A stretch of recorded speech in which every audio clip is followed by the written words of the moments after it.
Hello everybody, it's Mike from Vox Political with a bit of a cold today, so please bear with me.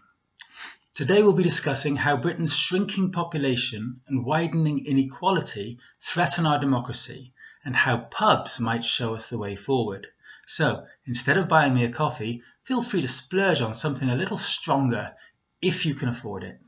The link should be on the screen and in the description down below. Let's dive straight in.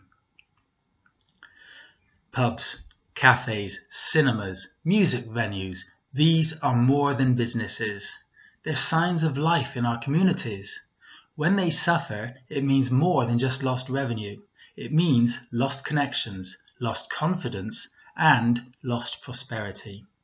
Behind this story lies a deeper crisis.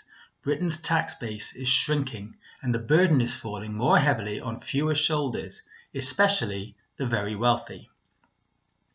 If we don't change course, we may end up with a country where the rich fund the state, and in return, the state serves the rich.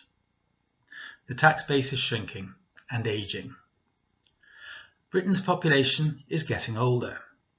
With birth rates falling and net immigration increasingly politicised, there are fewer working-age people supporting the economy. The Office for Budget Responsibility has already warned, unless something changes, public finances will become unsustainable.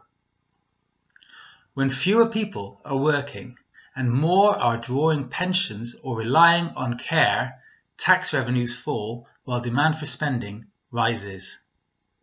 It's a double bind. In the past, immigration helped offset this trend. Now, that tap is being turned off. The rich are paying more, but also gaining power. Here's the paradox. The top 1% of earners now contribute more than 30% of the UK's income tax.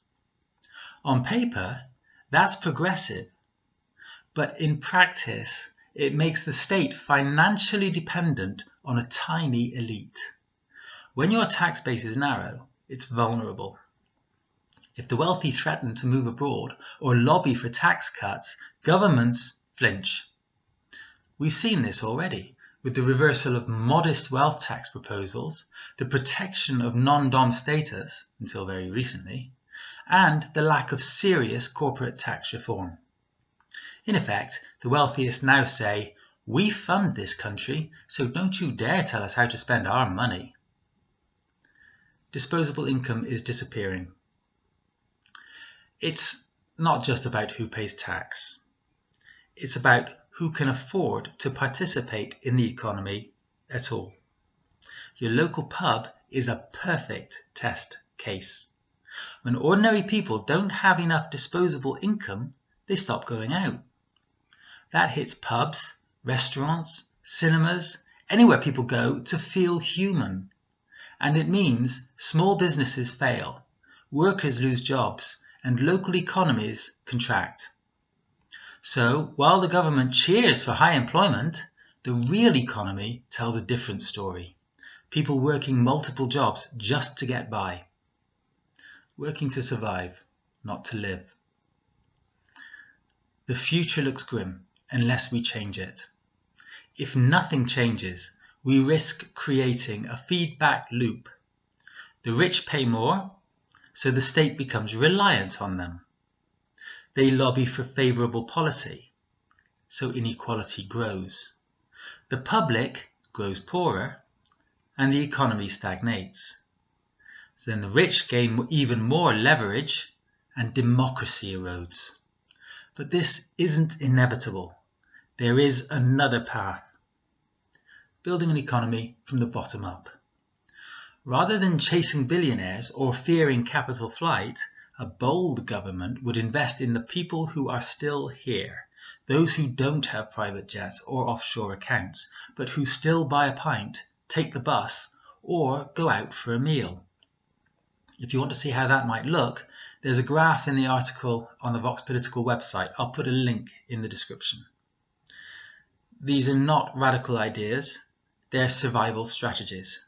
And they'd benefit everyone, not just workers and renters, but small businesses, local councils, and yes, even your friend's struggling pub. a new measure of national health. Here's a thought. Instead of asking whether the FTSE is rising or whether the billionaires are staying in the UK, ask this. Can the average person afford to go to the pub on a Friday night? If the answer is no, your economy is broken.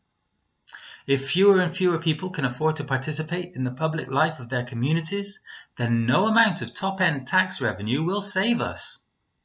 It's time to stop appeasing wealth and start investing in people, not just because it's fair, but because it's the only sustainable path forward. I've been Mike Sivia, and if this makes sense to you, then firstly, you'll have a good excuse to visit your local every now and then, just to see how business is going. If it isn't looking good, then you know what to do to the current government. And please make a donation to the financial health of Vox Political by buying me a coffee or a stronger drink if you can afford it. The link should be on the screen now. Finally, please like, subscribe if you haven't already, and comment so the YouTube algorithm can realize how lovely this channel is and send more people this way. Thanks for all that, and hopefully you'll see me in the next one.